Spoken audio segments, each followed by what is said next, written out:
Hello, my name is Sarah Robertson. I'll be doing a monologue from the play Remember Me Always and the character Annette.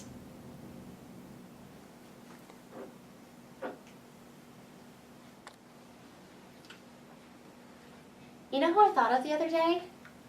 Ronnie. No, there's no reason you'd know him. Just a kid I knew in high school. He was the kind of guy that was always in trouble. Wrong side of the tracks, you know, that kind of thing.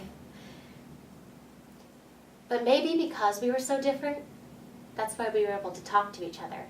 You know, tell each other things. I told him where I wanted to go, things I wanted to do, things I wanted to see. And when I asked him what he wanted to do, he just said, Buenos Aires. Huh? Buenos Aires? What's in Buenos Aires? Well, Elvis, he said. You see, Elvis faked his own death. They put a wax dummy in the casket so no one would know. Then the next day, a guy in Memphis named John Burroughs, that's the same fake name that Elvis always used to use, boards a plane to Buenos Aires and meets up with Jim Morrison, and they start making records together. So the day after graduation, he tells me, he's out of here, heading to Buenos Aires. We laid there in the grass together for the longest time, laughing and talking. And for the first time in my life, I felt hopeful for some reason. We spent 12 years together in that school. Probably passed him in the hallway a million times. That was the only time I ever talked to him. I thought about him a lot over the years, though. I knew he got married and had kids. I knew he ran into trouble with the law at one point.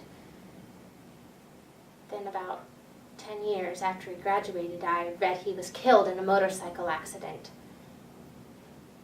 I like to think he just faked his death and flew to Buenos Aires to be with Jim Morrison. He was the nicest person I ever met. And I never told him that. Thank you. This is a monologue from 12th Night, Act 2, Scene 2, and it's Viola. I left no ring with her. What means this lady? Fortune forbid my outside have not charmed her.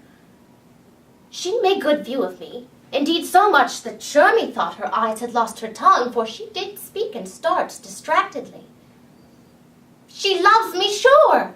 The cunning of her passion invites me in this churlish messenger.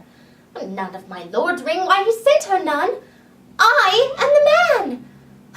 If it be so as it is, poor lady, she were better love a dream.